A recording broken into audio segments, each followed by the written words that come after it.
बिस्मिल्लाहिर्रहमानिर्रहीम। अस्सलाम वालेकुम। बड़े अरसे बाद गुफ्तो शुनीद का सिलसिला हम दोबारा शुरू कर रहे हैं और इसमें एक खुशी की बात यह है कि हमारे साथी मोहम्मद एहसन तहामी साहब अभी ताज़ा-ताज़ा हज करके आए हैं और जब आप उनको देखेंगे तो इसकी शहादत आपको उनकी तस्वीर में नज़र आएगी। अ, मेरा ख़्याल है कि हम आज का प्रोग्राम तो इन्हीं के तजुर्बात के को डेडिकेट करते हैं और मैं बस आगाज़ यूँ करूँगा कि जब हज पे ये जाने लगे थे, तो ज़ाहिर है कि इनकी कुछ ज़हनी तैयारी थी, हज के बारे में पहले से ये वाकिफ़ थे। उसके शायर, उनके पीछे क्या हिकमतें, मसलहतें हैं, हज से क्या स्पिरिट हासिल करनी है, उम्रा ये पहले कर चुके थे। तो अब जो तजुर्बा उनको हासिल हुआ है ताज़ा-ताज़ा, उसमें वो क्या समझते हैं कि अ, उन्होंने क्या सीखा, उनके क्या तजुर्बात थे और आइंदा अगर कोई हज के लिए जाए, तो उसके उनके लिए उनके क्या मशवरे हैं? तो एहसन साहब ओवर टू यू। हम दरमियान में इनको रोक कर पूछना चाहेंगे तो पूछते रहेंगे। जी, जी, जी, जी, बिल्कुल। पूछते रहेंगे तो वो कुछ चीज़ें जो स्किप हो जाएँगी वो अ जो है वो शामिल हो जाएँगी बीच में। मेरा जो पहला इश्यू था हज पे जाने के लिए वो ये था कि मैं दुबई से जाऊँ और यानी अ, पाकिस्तानियों के लिए एक कोटा मखसूस है। उस कोटे में जो है आप कहीं भी मुल्क से बाहर हैं, तो आप अपने उस कोटे के ज़रिए से ही हज पे जा सकते हैं। चुनांचे दुबई में रहते हुए मुझे ये था कि मैं पाकिस्तान के कोटे से या पाकिस्तान जाना पड़ेगा और पाकिस्तान कुछ दिन रहना पड़ेगा। उसमें कई तरह की मैंने एफर्ट की, मुख्तलिफ लोगों से राब्ता किया। ट्रैवल एजेंट्स ने, कुछ लोगों ने ये कहा कि हम तो बिल्कुल ही नहीं आपको लेके जा सकते। डायरेक्ट दुबई से आप शामिल हो हमारे साथ ग्रुप में। एक टूर ऑपरेटर ने मुझे ये कहा कि अगर हमें एमिरेट्स एयरलाइन की जो है हमें बुकिंग की हमने जाने के लिए, तो फिर हम आपको दुबई से पिक कर लेंगे। दूसरा जो है वो एक दूसरे साहब ने ये कहा कि हम आपको ले लेंगे। अब हुआ ये कि सारी तैयारी हो गई। इस साल मुझे पहले का इल्म नहीं है, लेकिन इस साल सऊदी अरब ने एक ऐप बनाई हुई थी। उस ऐप पर आप अपने फिंगरप्रिंट्स जो हैं, बायोमेट्रिक्स जो हैं, वो आप घर बैठे कर सकते थे और वो एक नंबर जनरेट हो जाता था और उसके बाद आपका टूर ऑपरेटर जो है, उस नंबर के अगेंस्ट बाकी आपकी एप्लीकेशन सबमिट कर देता है। वो अल्हम्दुलिल्लाह वो प्रोसेस हो गया सारा, वीज़ा लग गया, सारे मामलात हो गए। अब जब booking last time moment I जो आपको भी कन्फ्यूजन हुआ, वो मैं आज क्लियर कर रहा हूँ। वो हुआ ये कि लास्ट मोमेंट उसने ये कहा कि ओमान एयर के साथ था हमारा ग्रुप जा रहा। लास्ट मोमेंट ओमान एयर ने कहा जी कि बंदे को पाकिस्तान से ट्रैवल करना पड़ेगा क्योंकि ग्रुप टिकट थी। ये मुझे बाद में समझ लगा कि मसला क्या था। ग्रुप टिकट उन्होंने पाकिस्तान से सारी के सारे ग्रुप की ली हुई थी, तो उन्होंने कहा कि एक बंदा जो है वो हम मस्कत से पिक नहीं करेंगे। यानी मैं जैसे चाह रहा था कि दुबई से मस्कत चला जाऊं और आगे से ग्रुप को ज्वाइन करना। उसने फिर जो है मुझे इमीडिएटली जो है एक पाकिस्तान की टिकट दी इस्लामाबाद की, क्योंकि ये मेरा ग्रुप इस्लामाबाद से ट्रैवल कर रहा था। तो मैं रात के 10 बजे पहुंचा और सुबह 5 बजे मुझे सऊदी अरब के लिए फ्लाई करना था। तो ये काफी मुशक्कत वाला मामला हुआ मेरे साथ। रात रात भी ना सो सका और सारे मामला जो हैं वो वहां पे भी जाके तो आप सोने का मौका ही। पाक हाँ? सरज़मीन गए आप? जी, पाक सरजमीन गया, इस्लामाबाद एयरपोर्ट पर उतरा, रात होटल में ठहरा, सुबह 5 बजे तो अच्छा। वहां से होटल से निकला। उसके इसको इसको बाद हज अकबर कहते हैं। हज हज अकबर से भी मैं एक बात ऐड कर दूं यहीं पे कि मुझे ये पता चला कि हज अकबर का मालूम होने के बाद बहुत से लोगों ने एक्स्ट्रा ऑफर्स की ट्रैवल एजेंट्स को कि इस साल हज अकबर है तो हम आपको 5 लाख 10 लाख ज्यादा देने के लिए तैयार, हमें ले जाए। तो ये बड़ी हैरानकुन बात थी मेरे लिए कि ये भी एक है चीज, वरना हज अकबर की इस तरह का नहीं है। हज अकबर का एक रूहानी पहलू है जो हो सकता है, जो एक मजहबी, लेकिन लोग जिस तरीके से इसको लेते हैं और इसके लिए इतने पैसे भी खर्च करने के लिए तैयार।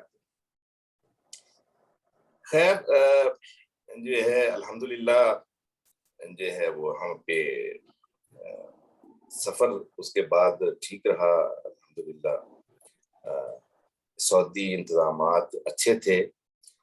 सऊदी अरब के बारे में जो आपका भी एक्सपीरियंस होगा कि वो जो इमिग्रेशन पे लोग बैठे होते हैं, वो एक बंदे की स्टैंप लगा के उसके बाद सांस लेने लग जाते हैं, कभी पानी पीने लग जाते हैं, कुछ और करने लग जाते हैं, उनके बारे में मशहूर था। इस साल बिल्कुल ऐसा नहीं था। उन्होंने सब लड़कियां बिठाई हुई थी और लड़कियां एफिशिएंट थी, यानी वो वाकई ही जो एक प्रोफेशनली आपको जो एयरपोर्ट्स पे इमिग्रेशन के लोग मिलते हैं उस तरह की था उनका बिहेवियर। तो बड़ा गोया कि फास्ट काम। आपको एयरपोर्ट पर ही मोहम्मद बिन सलमान के रिफॉर्म्स नजर आने शुरू हो गए। जी, नजर आनी शुरू हो गई, नजर आनी शुरू हो गई, बिल्कुल नजर आनी शुरू हो गई। तो उसके बाद से निकले हैं लोगों का, मैंने अंदाजा लगाया कि लोग उनको कुछ, ओवरऑल मेरा ये इंप्रेशन है कि लोग ये समझते हैं कि वो रूड होते हैं, कि कहते हैं हाजी अल्लाह, तो वो हमारे यहाँ लोग समझते हैं कि बड़ा रूड बिहेवियर है वो। मैंने उसको समझा, मैं उसका आगे जाके वाकया भी बयान करूंगा कि वो असल में वो कुछ रूड नहीं होते, वो उनके जो है कहने का अंदाज ऐसा है। आप अगले ही लम्हे उनसे बात करेंगे, जब आपका वाकई इशू उनको समझ आ जाएगा तो वो उसको बहुत हेल्पफुल हो जाते हैं। यानी ये शुरू में वो ये समझ होते हैं कि ये बंदा डिले करना चाहता है या ये रुकावट बन रहा है या ये मसला पैदा कर रहा है, तो उस हवाले से होता है। जो ही आपका मसला वो आप समझाने में कामयाब हो जाएंगे मेरा ये मसला है, तो वो उन्होंने हल किया। मेरा उम्रे का जो एक्सपीरियंस है वो उसमें बहुत तल्ख सी चीज है, इसलिए वो ज्यादा खुशगवार लगा कि उनका रवैया जो था ओवरऑल सऊदी जो इंतजामिया थी, जो सिक्योरिटी के लोग थे, जो इमिग्रेशन के लोग थे, जो थे, उनका रवैया बहुत अच्छा था। तो वहां से हम निकले, उम्रे के आ गए, मक्के में उम्रे के लिए गए। तो जो उसमें सबसे पहला जो तासुर था खाना काबा को देख के, जो पहली दफा देखा था और जो अब दूसरी दफा गया, उसमें चेंज बहुत ज्यादा थी। पहली बात तो यह है कि चेंज बहुत ही ज्यादा थी, बाहर का एनवायरनमेंट भी सारा चेंज था। और जब आप जो हरम के अंदर दाखिल होते हैं तो खाना काबा का जो इम्पैक्ट आपके ऊपर बनता है, तारी होता है, आपके ऊपर कैफियत बनती है, वो नहीं बनी। और उसमें था कि एक तो खाना काबा देखने में छोटा लग रहा था, वो आपका एक तस्वर बना होता है, जो भी आपने एक तस्वर होता है, फिर आपने उससे पहले एक दफा देखा भी होता है। तो ये एक तो नीचे उन्होंने दीवार कर दी हुई है खाना काबा के चारों तरफ, कि कोई खाना काबा की दीवार को टच ना कर सके। अब वो वाला इशू खत्म हो गया है कि कोई जो है वो हजर असवद का बोसा लेने की कोशिश करेगा, क्योंकि उसका कोई सवाल ही नहीं पैदा होता दीवार बनने की वजह से। उस दीवार के ऊपर थोड़ा सा जो है गलाफ उन्होंने उठाया हुआ है और ऊपर जाके फिर एक वाइट पट्टी लगा दी हुई है। वो मैंने तस्वीर भी आपको भेजी थी, अगर आप उसको गौर करेंगे तो एक सफेद पट्टी सी आई। उस सफेद पट्टी जो है वो नहीं समझ आ रही थी, उसके ऊपर से फिर गलाफ शुरू होता है। अगर उसको देखें ओवरऑल तो वो देखने में इमेज जो है वो बड़ा छोटा सा उसका बनता है। जो पहले एक सवर जो बनता, एक आपके ध्यान में एक इमेज बनता था, उस तरह का इमेज नहीं था। ये मालूम हुआ कि ये तब्दीली क्या कोविड की वजह से थी या इसकी कोई और वजह? हाँ, मैंने जो मालूमात इसमें फिर की कि वजह क्या है, तो वो बनाई तो ये दीवार जो बनाई है नीचे, वो तो उन्होंने कोविड के दिनों में ही बनाई है, और वो देखने में वो प्लास्टिक सी टेम्परेरी लगती है। लेकिन हो सकता है कि एक तो वजह उसकी तोजी ये है कि तजर्बाती तौर पे उन्होंने ये किया हो कि इससे क्या फर्क पड़ता है इस पहलू से। दूसरा ये है कि वो ये सुना यही है कि वो ये चाहते हैं कि ये कंटिन्यू रहे, ताकि इससे वो जो मसाइल पैदा होते हैं, हजर असवद का बूसा लेने के चक्कर में लोग गिरते हैं, जख्मी होते हैं, और भीड़ जो है होती है और हजूम इकट्ठा हो जाता है, वो ना हो। और वो चीजें उसके फायदे नजर आ रहे थे देखने में। मैं दूसरी जो है वो बात ये है कि पहले तो ये था ना कि आप तवाफ करके सही करके तो बाहर निकले तो दोबारा वापस अंदर आ जाएं।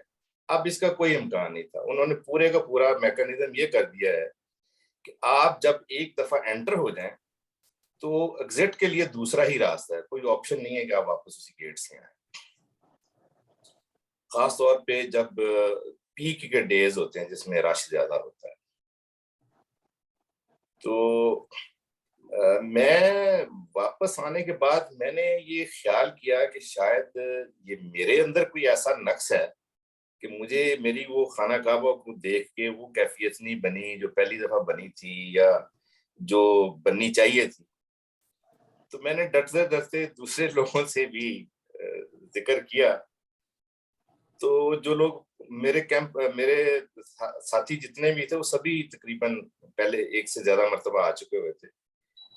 उन्होंने भी वो मेरी बात की तायद की कि ये वाकई इस दफा जो है ना वो ये खाना काबा देखने में छोटा लगता है और वो वाली कैफियत पैदा नहीं होती जो पहले होती रही है। तो मुझे एक इत्मीनान हुआ कि चलें, मेरा तासुर जो है इतना, मैं इतना गलत नहीं हूँ, ठीक ही अल्लाह का शुक्र है। क्योंकि वो मेरे ऊपर इसकी बड़ी रही कि ये गड़बड़ है मेरे अंदर, कोई मामला को खराब है, ये ऐसा कि ये क्या हो गया। खैर उसके बाद जो है जब दोबारा दूसरी दफा तीसरी दफा गया हूँ तो वो चीज नॉर्मलाइज हो गई, यानी शायद वो व्यू उस तरह का देखने को दोबारा मिलता रहा, और वो ऊपर से खड़े होके मैंने पूरा उसको व्यू किया, उसकी वीडियो भी बनाई। तो अंदाजा हुआ कि वो पूरा मैकेनिज्म भी समझ आया कि उन्होंने क्यों किया हुआ है। लेकिन व्हाइट पट्टी अभी तक मेरी समझ में नहीं आई। दीवार समझ में आती है लेकिन वो व्हाइट पट्टी क्यों की है वो समझ में नहीं आ रही। आपने गिलाफ एक तो वैसे ही उस दीवार की वजह से कोई वैसे ही टच नहीं कर सकता, जो पहले खदशा होता था कि खाना काबा की दीवार को लगाएगा। क्योंकि आखिरी दिनों में ये भी होता है कि वो गिलाफ चेंज होना होता तो लोग कैंची से काट लेते होते थे, वो भी उन्होंने ऊपर कर दिया हुआ है। तो वो सफेद पट्टी समझ में नहीं आई, लेकिन ओवरऑल जो है वो अच्छा। अब आप आपने भी तवाफ किया हुआ है खाले साहब, ऊपर ऊपर की मंजिल में किया हुआ है ना आपने। आप ज्यादा ऊपर हो जाते हैं तो जो है खाना काबा नीचे हो जाता है और आप ऊपर हो जाते हैं, और आप नीचे को देखते हैं तो बाज जगहों से आपको व्यू आता है। अगर थोड़ा सा परे हो तो आपको खाना काबा नजर ही नहीं आ रहा।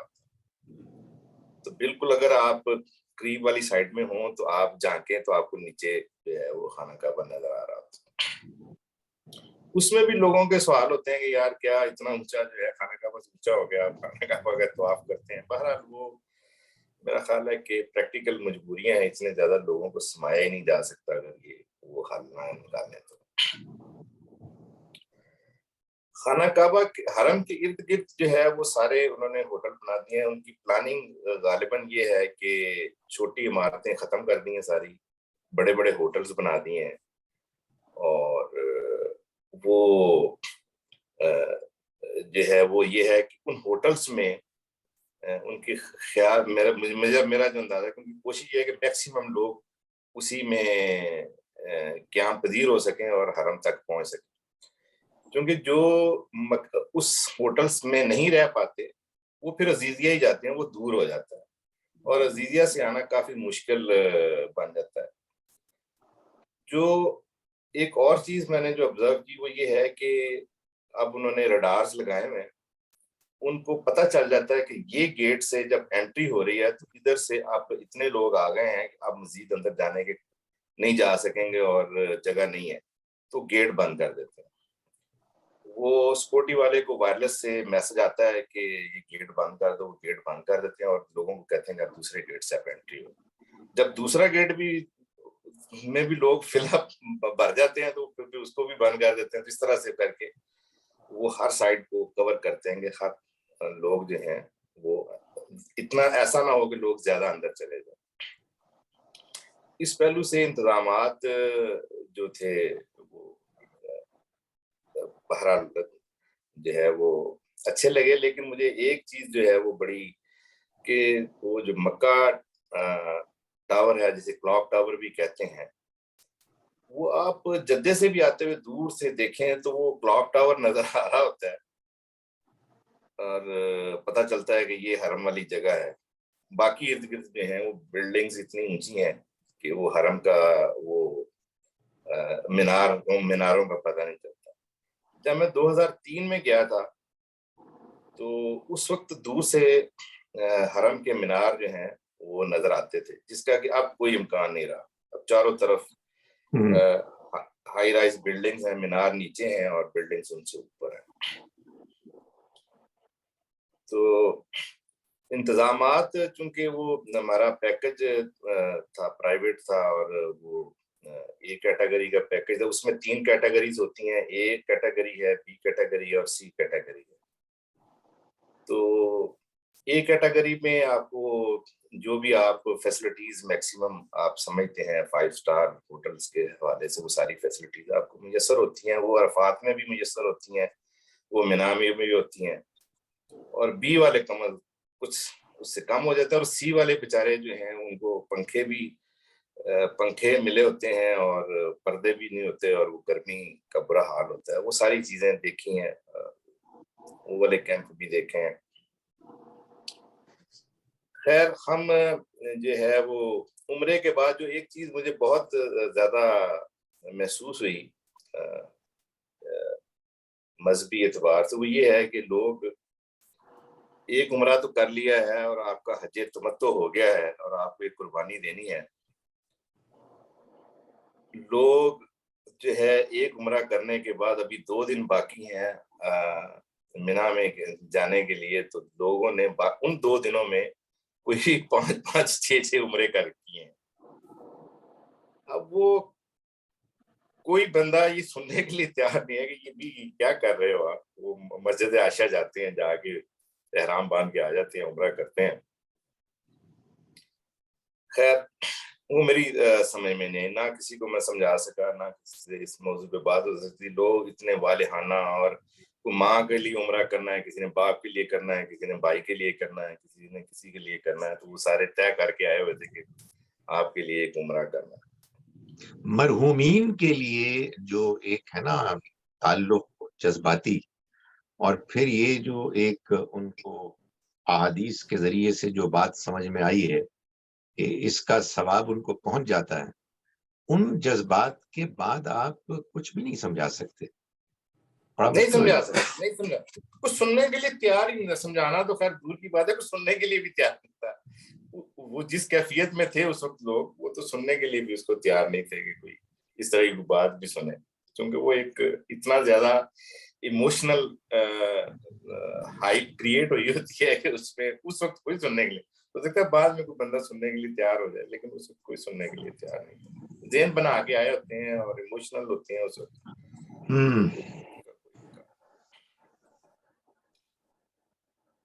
तो जी फिर आपका शुरू हुआ, उम्रा हो गया, ठीक हो गया उम्रा आपका। हाँ जी। तो और कितने कितने दिन के इंतजार में मीना के लिए आपके? तो दो दिन थे बीच में। ठीक है। मैं तो खैर एयरपोर्ट पे बहुत थकावट थी, 2 रातें सो ही नहीं सका हुआ था और एयरपोर्ट पे भी वेटिंग में बहुत ज्यादा टाइम लग गया। अपनी जो जिस बस के जरिए से हमने मक्का में जाना था, तो हम उम्रे के लिए पहुंचे थे कोई 12-1 बजे के करीब। और उसके बाद क्योंकि रश बहुत ज्यादा था और उम्रे का सारा करते कराते तो तहज्जुद की अजान का टाइम हो गया था, अजान हुई। उसके बाद ज़ाहिर है कि फजर की नमाज से पहले आप वापस नहीं आ सकते। इस तरह से 2 रातें बिल्कुल ऐसा था कि जिसमें मैं 1 आध घंटे से ज्यादा सो ही नहीं सका। और जो है वहां पे वेटिंग की वजह से इंतजार में कुछ चलना भी पड़ा। ओवरऑल इतना थक एग्जॉस्टेड था कि फिर मैं अगले दिन तो मेरी जो टांगे थी वो बिल्कुल शल थी, मैं चल फिर भी नहीं पा रहा था, बहुत थकावट महसूस कर रहा था। तो वो मेरे 2 दिन, लोग तो जो जवान थे वो तो बड़े एक्साइटेड थे, वो जाते रहे, लेकिन मेरी चूंकि हिम्मत बिल्कुल जवाब दे गई हुई थी। और मुझे इस बात का पता था कि हज के मराहल जो है उसकी तैयारी में आपकी एनर्जी बाकी रहनी चाहिए। तो मैं अपनी तरफ से बहुत ही मुतमिन था कि मैं इस वक्त ना भी अगर हरम में इस वक्त जाऊं तो कोई मसला नहीं है, लेकिन मेरे हज के सारे मामला जो हैं वो ठीक जो है ना अदा होने चाहिए। पर अल्हम्दुलिल्लाह उसका मुझे फायदा हुआ कि जो है मिना जाने तक मैं बिल्कुल ठीक हो गया हुआ था, एनर्जी बहाल हो गई थी। मिना के लिए हम निकले सुबह फजर के बाद निकले। 10-15 मिनट में जिस जगह अजीजिया में ठहरे हुए थे वहां से 10 मिनट की बस का सफर था सारा। हम मिना में पहुंच गए। तो वो रात जो है बड़ी अच्छी गुजरी। उसमें करने कराने को कुछ होता नहीं है, क्योंकि वो बिल्कुल एक तरह से वेटिंग का होता है। नमाजें पढ़ी और बस। तो अगले मुजाहिदीन दिन जो है, तैयार हो रहे होते हैं असल जी मार्के के लिए। जी मैंने कहा असल मार्के, मुजाहिदीन तैयार हो रहे होते हैं असल मुजाहिदीन तैयार मार्के। हो रहे, जी जी बिल्कुल ऐसे ही असल मार्के के लिए तैयार हो रहे होते हैं। तो देखने वालों को भी ये लग रहा होता है कि जो पहली दफा गया होता है और जिसको हज का अंदाजा नहीं होता है कि मनासिक का पूरी तरह से, वो यही समझ रहा होता है कि अभी तक तो पिकनिक में ही है कोई ज्यादा फर्क नहीं लग रहा होता। लेकिन जब मिना से फिर आप अरफात के लिए निकलते हैं तो अरफात में पहुंचने के बाद इंतजाम बहुत अच्छे थे। उसी तरह से ही हमारा जो अरफात में कैंप था वहीं जुनेद जमशेद का कैंप था और मुफ्ती तारक मसूद वहां पे थे, बिल्कुल साथ था। और जो है वो तारक जमील साहब इस दफा इसलिए नहीं आ सके थे कि वो 65 साल की शर्त में की वजह से वो पूरा नहीं उतरते थे उस शर्त पर। उनकी 65 साल से उम्र ज्यादा थी, तो तारक मसूद साहब आए हुए थे उनकी जगह। ये क्या तो क्या मतलब है इसका कि जुनेद जमशेद के कैंप से क्या मुराद है? जुनेद जमशेद हर साल हज वो एक ग्रुप टूर ऑपरेट करता है ना हर साल। यानी उनके जिस नाम पर कोई ये हाँ, कंपनी है, क्या जुनेद है? जमशेद के नाम पे, जुनेद जमशेद के नाम है, जमशेद अच्छा। जुनेद जमशेद टूर हज हज ऑर्गेनाइजर किस तरह करके उसका है, जुनेद जमशेद लिखा हुआ था। ओके, क्योंकि अदरवाइज तो प्रैक्टिकली ये पॉसिबल नहीं है ना। जी नहीं, वो टूर ऑपरेटर है। और वो तारक जमील साहब की वजह से वो तारक जमील साहब की क़यादत में वो लोग अच्छा। जाते थे और तारक जमील साहब की वजह से उसकी अट्रैक्शन सारी तारक जमील साहब होते थे।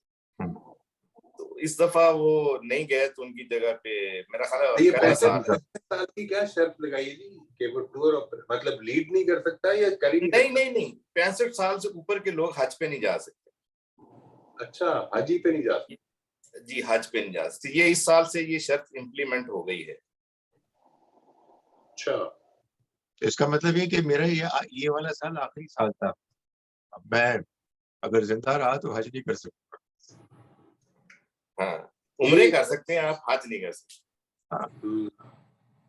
सिवाय इसके कि मैं जैसे पाकिस्तानियों ने हरकत की थी वो आपने जिक्र नहीं किया कि अपनी डेट ऑफ बर्थ में बदलवा दूं, जैसे कि वो एहराम पहन के चले जाते थे दोबारा तवाफ करने।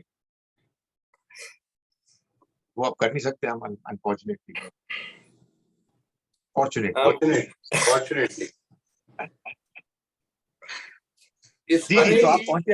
अब ये मेरा ख्याल है, ये जो आपने बात फरमाई है, मेरा ख्याल है इस पर हम आज का प्रोग्राम तो हमने डेडिकेट किया है एहसन साहब की तजर्बात के लिए। आई थिंक ये पॉइंट्स हमें कुछ नोट करने चाहिए कि हाँ, क्या हाँ, ये, बिकॉज ये हज के लिए अगर एक आदमी सबसे पहला सवाल तो ये पैदा होना चाहिए कि क्या कोई स्टेट यानी अरब स्टेट जो है वो ये शर्त रख सकती है कि जिसके नतीजे में बाज मुसलमान डिस्क्वालीफाई हो जाए हज करने से, नंबर एक। नंबर दो ये कि क्या हम फिर उसकी कोई लूप होल से फायदा उठा सकते हैं। हमारे हमारे सिस्टम में तो बहुत सारे लूप होल्स बनाए जा सकते हैं। तो I think these are very good moral questions जो कि आइंदा हमें लेने चाहिए, लेकिन आज वी शुड हाँ, मेरा ख्याल है कि आज ये अपना वो पूरा जी सफरनामा कंप्लीट कर लें, फिर अगली मर्तबा बिल्कुल उसके क्वेश्चन रेज करेंगे। जी, आप exactly. पहुंच गए अरफात। अच्छा, उसके बाद अरफात हम पहुंच गए। तो अरफात में पहुंचते ही दोपहर का वक्त हो चुका था। तो खाना खाने पे जोर था सारा सब लोगों का। और वो खाना चूंकि बड़ा पुरतकल्लुफ खाना था, तो लोगों ने उसको खाने को भरपूर तरीके से एंजॉय किया। उसके बाद वो एक उन्होंने कोई मौलवी साहब का इंतजाम किया हुआ था जिन्होंने अरफात की इम्पोर्टेंस पे बताया। उन्होंने बताया कि अब जोहर और असर की नमाज के इकट्ठी पढ़ी जाएगी, और उसके बाद उन्होंने बस 5-7 मिनट के लिए उन साहब ने बात की कि अब जोहर असर पढ़ने के बाद मगरिब तक आपको सिर्फ दुआएं करनी है। और वो उस बंदे ने वाकयातन बहुत ही जो है उम्दा पूरी चीज को बयान किया कि अब आप भूल जाएं सारी चीजों को, सब चीजें ज़हन से निकाल दें, आपको सिर्फ फोकस करना है दुआओं पे। और आप इस जगह पे पहुंचे हुए हैं, और ये मौका दोबारा मिलता है नहीं मिलता है, ये बहुत थोड़ा टाइम होता है। इसमें आप अपने सारी जी भर के अपनी जिंदगी की सारी चीजें जो है वो अल्लाह के सामने रख दें, अपने गुनाह और चीजें, और मगफरत करें और दुआएं करें, और जो हो सकता है आप करें, तो भूल जाए सारी चीजें। और वो बहुत उम्दा उस साहब ने बयान किया। उससे पहले के जो दर्स है वो काफी कंफ्यूजन और मसाइल का था, लेकिन ये इतना पोर्शन उनका बहुत ही उम्दा था। उसके बाद वो उनके इस बयान के बाद वाकयातन एक कैफियत बनना शुरू हो गई कि वाकई हम अरफात के मैदान में खड़े हैं और हमको दुआ करनी। बस वहां पे जो मुझे उम्रे में जाके हमने जब अरफात में गए थे देखने के लिए, तो अरफात की मस्जिद देखी और जबले रहमत देखा और बैठे वहां पे देखा। उस तरह का तो माहौल नहीं था। अरफात बहुत मैदान है और उस मैदान में कैंप लगे हुए थे। ना हम मस्जिद तक पहुंच सके, ना जबले रहमत तक पहुंच सके। तो हम अपने कैंप से बाहर निकल के, तो ज्यादा बाहर निकल के तो खड़े होकर दुआ कर लेते थे, या कैंप में खड़े होके तो किबला रुख होकर दुआ कर लेते थे। और उसमें मैंने देखा लोगों की कैफियत को, और लोगों के अल्लाह ताला से गिड़गिड़ा के जिस तरीके से जो दुआएं कर रहे थे, वो बड़ा रूह परवर मंजर था। और बस उसमें कसक यही है कि शायद उसको पूरी तरह से बंदा समेट नहीं पाता। बंदे की रिक्कत तारी हो जाती है तो बंदा बस हो जाती है बंदे की। लेकिन वो वाकईतन बड़ा इस तरीके का पूरी हजूरी के साथ, पूरी खशियत के साथ, पूरे खुशू के साथ अल्लाह ताला के सामने बंदा बिल्कुल जो है वो हाजिर होता है और अपनी दुआएं कर रहा होता है। वो रूह परवर मंजर है, इसमें कोई शक नहीं है। तो उसमें मैंने जितने भी लोग देखे हैं, मैंने देखा है कि वाकई लोगों के अंदर खशियत, दुआ मांगते हुए रिक्कत तारी थी उनके अंदर जो है वो एक से एक बढ़कर आपको लोग नजर आ रहे थे। तो बड़े बड़े जो है जो लोग होते हैं वो सब ढेर थे उस जगह पे। तो बस वहां से फिर मगरिब की अजान के बाद, मगरिब के बाद हम वहां से निकले हैं मुस्तल्फा की तरफ। एक मिनट ठहरिए, आपने ये जो फरमाया कि लोगों पे रखतदारी थी, तो ये कैसे हो रहा था? आप करीब करीब थे, यानी एक दूसरे को देख रहे थे? हाँ, देख रहे थे हम एक दूसरे। असल में देखिए ना, या तो आप कैंप के अंदर हैं या कैंप के हाँ, बाहर हैं। कैंप के अंदर एसी लगा हुआ है, आपको कंफर्टेबल है, आप खड़े हो जाते हैं, किबला रुख होते हैं, वहां पे अपनी जगह पे खड़े होकर किबला रुख होकर दुआ कर रहे हैं। या आप कैंप से बाहर आ जाते हैं, तो उन्होंने नीचे वो जो मसनूई घास जो दुबई में भी आपने देखा वो बिछाई हुई थी और पंखे चल रहे थे, तो आप टेबल भी लगे हुए थे, मेज कुर्सियां भी लगे हुए थे, लोग बैठे भी थे उस पे। तो दुआ मांगने के लिए लोग खड़े हो जाते थे और वो पूरा मंजर नजर आता, दूर तक लोग नजर आते थे और दरख्त भी थे लगे हुए वहां। तो मतलब वो एक पूरा एक मंजर पूरा खुला, कैंपों के साथ एक खुली जगह भी आपको नजर आती है, लोग निकल के दुआएं कर रहे थे।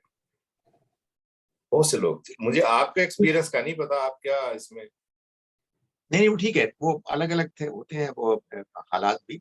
लेकिन इसमें कहीं आपने किसी से ये जिक्र नहीं सुना कि भाई ये अब जो हम आगे कल से बाकायदा जिहाद का आगाज कर रहे हैं, उससे पहले अल्लाह के हुजूर में ये दुआ है और मगफिरत मांग रहे हैं, कदम जमने की दुआ मांग रहे हैं, यानी वो जो एक तस्वुर है, वो कॉन्सेप्ट नहीं सामने आया?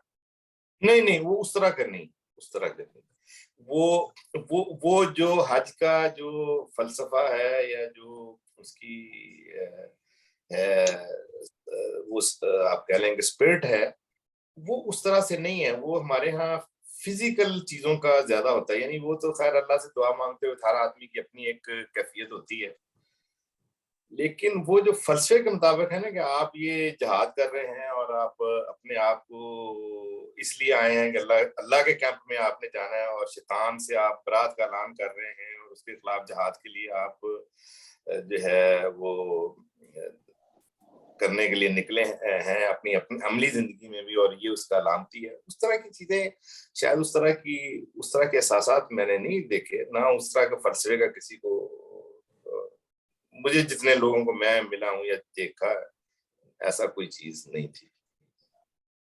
वो हमारे यहाँ उस तरह की तरबियत भी नहीं की जाती, ना बताया जाता है, ना समझाया जाता है, वो नहीं जगह। तो मुजदलफा में जो है रात को हम पहुंचे हैं, वहां पे पढ़ी है, नमाज पढ़ी है और अच्छा इंतजाम था। कारपेट बिछाए हुए थे, ऊपर उन्होंने दे दिया था वो जो सफरी होता है, सफरी बैग, वो चटाई होती है सोने के लिए, स्लीपिंग बैग, सफरी जो है वो स्लीपिंग बैग होता है, वो दे दिया सबको वहां पे। तो वहां पे बस कुछ मुझे टॉयलेट्स के इंतजाम इतने अच्छे नहीं लगे। वो चूंकि सरकारी किया होता है और आपने खुले मैदान में रात गुजारनी होती है, और टॉयलेट्स मेरा ख्याल है कि जितने थे वो नाकाफी थे, या उसकी सफाई को उस तरह से मेंटेन नहीं कर पाते या किया गया जो होना चाहिए था। वो थोड़ी सी इस तरह की दिक्कत थी वहां पे। वो रात दो दफा जाना पड़ा, एक दफा मगरिब की और इशा की नमाज के लिए, और एक सुबह फजर के वक्त। दोनों वक्त ही जो है ना वो काफी मुश्किल और दिक्कत के साथ ही अपने आप को, आप एहराम में होते हैं, आपको अपने आप को संभालना होता है, तो वो सफाई का उस तरह से नहीं था। वो उन्होंने अच्छा इंतजाम किया था, लेकिन मेरा ख्याल है कि उसको मेंटेन करने के लिए वो इंतजाम अच्छे नहीं थे। अगर उनको उसी टॉयलेट्स को अगर इंतजाम के पहलू से सफाई का इंतजाम अच्छा किया होता तो वो अच्छा हो सकता था, या और बनाने चाहिए उनको, दोनों ही पहलू हैं। क्योंकि एकदम यूज बहुत बढ़ जाता है और सारा साल उनका इस्तेमाल कोई नहीं होता। वो 3 दिन ही, एक दिन मुजदलफा वाले तो एक ही दिन इस्तेमाल होने होते हैं, और मिना वाले जो हैं वो 4 रातों के लिए इस्तेमाल होने होते हैं। तो उनको मेंटेन रखना, उनको अगर ठीक नहीं हो सका हुआ, उन्होंने एक दफा मेरा ख्याल है रिव्यू करते हैं। शायद इस साल ये भी इशू था कि ये 2 साल के गैप के बाद इस साल हज हुआ था, इस वजह से भी कुछ इंतजामात इस तरह की चीज जरा कम होगी। मैं इसकी तौजीह कर रहा हूँ, हो सकता है कि हर साल अच्छा ही होता हो। मुजदलफा से हम फिर सुबह निकले हैं, तो जो है हम अजीजिया में आए हैं। अजीजिया में उन्होंने एक दौरसानी के नाम से, जमरात दौरसानी यानी सेकंड फ्लोर, वो उन्होंने बनाया हुआ है। वहां से वो टनल बनाई है, आप जो है एक्सकलेटर लगे हुए हैं, आप उसके जरिए से जो है वो टनल तक पहुंचते हैं और टनल से फिर आप जमरात के अंदर चले जाते हैं। आगे शटल बस भी चलती है। आप अजीजिया से जब आप उस जगह पे जाते हैं, पहले एक्सकलेटर से ऊपर जाते हैं और फिर आगे शटल बस जो है वो आपको जमरात तक, टनल तक ले जाती है। आगे फिर आप आगे जाते हैं। वो जो बहुत सुना हुआ था, ये बात सुनी हुई थी कि शैतान को कंकरियां मारने के मौके पे आमतौर पे हादसा होते हैं, हर साल ही होते थे। उसको उन्होंने काफी हद तक कंट्रोल किया है, और वो अब भी इसका खतरा होता है कि कोई ना कोई बंदा बेवकूफी कर सकता है और उस बेवकूफी के नतीजे में हादसा जो है वो हो सकता है। वो ये है कि कंकरी मारने के बाद अगर आप वापस मुड़ने की कोशिश करते हैं तो ये बहुत ही बड़ी हमाकत होती है। इस सूरत पीछे से एक जम्मे गफीर आ रहा होता है और आप जब पलटते हैं तो कोई आपको, आप गिर गए, आपके लिए कोई बचने का चांस नहीं, और फिर उठना संभलना बड़ा मुश्किल हो जाता है।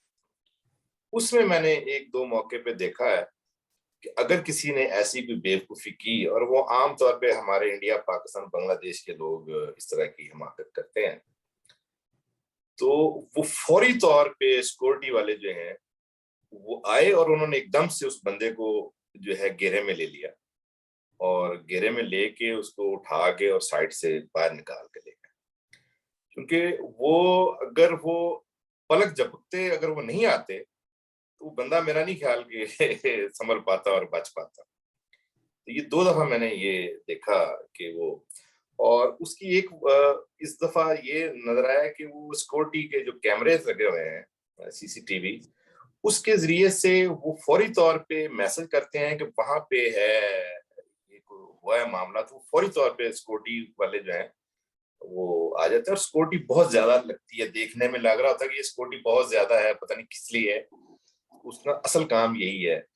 एक उन्होंने ये काम किया हुआ था कि रुकने नहीं देते थे किसी को। यानी जब आप कंकरियां मार के तो वापसी का तो सवाल ही, इन्होंने एग्जैक्ट एक साइड से आप गए, दूसरी साइड से आपने जाना है। कोई बंदा ऐसे खड़ा हो जाए कि चले मेरी बीवी जरा पीछे है तो वो आ जाए, या वो आए, तो वो रुकने नहीं देते। वो कहते हैं कि चले आप, क्योंकि रुकना भी एक खतरनाक अलामत है। क्योंकि रुकने से के नतीजे में वो जो है वो लोग ज्यादा हो जाएंगे, तो वो फिर उसको संभालना मुश्किल हो जाता है। इसलिए फ्लो को वो चाहते हैं कि फ्लो जो है कंटिन्यूअसली फ्लो चलता रहे। तो हाँ, अगर कोई गिर जाए, कोई वाकई गिर जाए या कोई बेहोश हो जाए, तो फौरी तौर पे सिक्योरिटी वाले आते हैं, वो उसको संभाल लेते हैं। ये सीन देखे हैं मैंने, तो वो मुझे समझ आ गई कि असल में वो क्या करते हैं। वो, और उस वक्त वो बहुत रूड होते हैं, यानी देखने में लगता है कि वो रूड है, लेकिन वो रूड नहीं होते हैं, और वो बिल्कुल ठीक कर रहे होते हैं कि फ्लो को नहीं टूटना चाहिए, फ्लो चलते रहना चाहिए। आपकी हिम्मत नहीं है जैसे ही आप चलते जाएं। आपको व्हील चेयर रास्ते में की ऑफर आ रही होती है, अगर आप लेना चाहते हैं तो आप व्हील चेयर की ऑफर ले लें, लेकिन आप चलते रहें, फ्लो नहीं टूटना चाहिए। आपको अब जब रमी जमरात में जवाल से पहले वाला मसला दरपेश नहीं हुआ, ये बहस नहीं आई? आई थी, ये भी मैं बताता हूँ आपको। पहले दिन तो ये नहीं आया, यानी बड़े शैतान को जो कंकरियां मारनी होती हैं पहले दिन, उस दिन तो ये इशू नहीं था, तो कंकरियां मार के चले गए। और मेरा ख्याल है कि यही दिन सबसे मुश्किल होता है, इस एतबार से कि जब आप कंकरियां मार के आपके दोबारा आपको मिना आना होता है, और मिना आने का आपके पास बस का कोई इंतजाम नहीं होता, कोई ट्रांसपोर्ट नहीं होती, आपको पैदल आना होता है। और उसमें बाद लोग ये समझते हैं, क्योंकि कंकरियां मारने के बाद आपको तवाफ़ ज़ियारत करना होता है, तवाफ़ ज़ियारत में बहुत रश होता है, और वो एक मुश्किल चीज होती है। पहले आपने कंकरियां मारने वाला एक अमल किया होता है, और वो एक बड़ा लंबा प्रोसेस होता है। बिग डे है, मेरे ख्याल में बिग डे होता है वो यौमुन नहर जो है। जो है कंकरियां मारने के बाद आपने तो जो है वो जो है तवाफ़ ज़ियारत करना होता है, और उसके बाद आपने हराम खोलना होता है, और उसके बाद मिना वापस जाना होता है। तो ये सारा काम जो है बहुत ही भारी काम है, बिग डे है। और आपने जमरात का पूरा एक लंबा जो है पैदल चले होते हैं। उसके बाद आपने तवाफ किया होता है, वो तवाफ बड़ी, चूंकि आपको नजदीक की स्पेस मिलने का तो कोई इम्कान ही होता, वो आपका बड़ा सर्कल होता है। और उसके बाद जो है वो आपको पैदल जो है मिना जाना होता है। और कुछ लोग जो हैं वो तवाफ़ ज़ियारत के बाद जो टैक्सी वैक्सी वाले होते हैं वो आपको ये कहते हैं कि जी मिना मिना मिना, वो मिना कह के बैठा लेते हैं, और उसके बाद वो एक जगह पे जहां तक कि गाड़ियां जा सकती हैं, और वो मेरा ख्याल है 2-4 किलोमीटर ही होता है, वहां पे उतार देते हैं। उसके बाद कहते हैं जी जाए आप मिना। तो वो लोग लड़ रहे होते हैं उनके साथ कि तुमने मिना कहा था, तुमने कहाँ पे उतार दी। उससे आगे तो मिना जाने की इजाजत ही नहीं होती। वो शटल बसें भी फिर वो बंद कर देते हैं एक टाइम के बाद, जब वो देखते हैं कि फ्लो ज्यादा है। इस दफा सारा जो है ना, ये जो डाटा साइंस का, आर्टिफिशियल इंटेलिजेंस का इस्तेमाल ज्यादा नजर मुझे इस पहलू से आया कि वो फौरी तौर पर उनको अंदाजा हो जाता है कि अब ये भर गया है, तो फौरी तौर पे वो गेट्स या दरवाजे या वो चीजें बंद कर देते हैं, या रुख बदल देते हैं, रीडायरेक्ट कर देते हैं। तो इस तरह की चीजें बड़ी अच्छी हुई हैं, जो मेरा ख्याल है पहले नहीं होती थी, पता नहीं चलता था, उनको अंदाजा नहीं होता होगा। ट्रेन ट्रेन नहीं आई? ट्रेन भी है एक ऑप्शन, लेकिन जो है ट्रेन मेरा ख्याल है उस वक्त काम आती है अगर आपके जो है कैंप्स दूर हैं। अगर कैंप्स दूर है, मेरा तो मकतब नंबर 1 था, यानी अगर इस एतबार से देखें तो मैं जमरात के बिल्कुल करीब वाला मकतब था, पहला मकतब ही मेरा बनता है था। तो इस एतबार से वो, लेकिन उन्होंने ये किया हुआ था कि वो थ्रो करने के लिए कि कोई रुकावट ना पड़े, तो उन्होंने 9वें मकतब के बाद एक ब्रिज बना के वापसी की तरफ मोड़ा हुआ था, ताकि थ्रू इस तरह से हो कि कोई पलट के अंदर को जाने की कोशिश ना करे। यानी उन्होंने जो रास्ता इस तरह से कर दिया हुआ है कि कोई बंदा अगर यू टर्न लेके आना है, तो वो पूरा उन्होंने एक ऐसा यू टर्न बना दिया हुआ है जिसमें यू टर्न है, वापस आने का कोई नहीं है। यानी यू टर्न के लिए एक बकायदा रास्ता बना दिया। अब इस रास्ते, यानी पलटने का कोई तस्वर नहीं है। अब यू टर्न से एक पैसेज एक्स्ट्रा बना के उन्होंने, जैसे होता है, तो वो उन्होंने कर दिया हुआ ताकि लोग वापस ना मुड़े। वापस मुड़ना जो है ना वो डेंजरस है, उसको उन्होंने बहुत जो है अवॉइड करने की कोशिश की है, ताकि उसी की वजह से हादसा होते हैं। तो पहले दिन तो हम, मेरा ख्याल है कि ये सारा मामला करने के बाद कोई रात को 12-1 बजे के करीब मिना में वापस पहुंचे थे हम लोग। तो अगले दिन जो है वो जो सवाल आपने किया जवाल वाला, अब जब हम सुबह उठे तो दुनिया जो है वो जा रही थी फजर के नमाज के पढ़ने के बाद कंकरियां मारने के लिए, और हमारे कैंप से कोई हिलने के लिए तैयार नहीं था। वो कह रहे थे जवाल के बाद जाएंगे। मैंने कुछ लोगों को, अपने जो गिरद 4-5-6 लोग थे, उनको समझाने की कोशिश की कि यार ये जवाल का मसला, नबी सल्लल्लाहु अलैहि वसल्लम ने एक हज किया है, तो आप जवाल के बाद गए हैं, आप तामुल सहाबा देख लें। समझाने के लिए मैंने कहा तामुल सहाबा देख लें, उसके बाद फुका की राय देख लें। ये कोई नबी सल्लल्लाहु अलैहि वसल्लम ने ये नहीं कहा कि अगर सारी लोग अगर जवाल के बाद कंकरियां मारने के लिए जाएंगे, तो प्रैक्टिकली ये मुमकिन ही नहीं है। यानी ये कोई, इसको आप सुन्नत नहीं कह सकते, ना नबी सल्लल्लाहु अलैहि वसल्लम ने इसको कहा है कि आपने इसको करना है, ना उन्होंने इस तरह कोई इशारा किया, इशारे में भी नहीं कहा। सिर्फ ये है कि नबी सल्लल्लाहु अलैहि वसल्लम का अमल है। अगर वो 2-3 हज करते तो शायद मुख्तलिफ टाइम भी हो सकते थे। खैर वो समझ में आ गई लोगों की, लेकिन हमारे फिर ग्रुप वालों ने जो है ये इंतजाम किया कि सारा ग्रुप जो है वो नहीं, उस दिन वो तो आखिरी दिन। तो वो फिर मैं हिम्मत करके तो जोहर से पहले निकला, असर तक वापस हम जो है वो कंकरियां मार के तो वापस आए, और बाकी लोग उसी तरह से ज़वाल का इंतजार करके तो जो है कुछ लोग असर के बाद निकले थे। तो जो असर के बाद निकले वो इस बार से मुझे कंफर्टेबल लगे कि कुछ गर्मी कम हो गई हुई थी और कुछ लोग सारा अमल करके वापस आ चुके थे, लोग उनको रश कम मिला, ये एक फर्क पड़ा।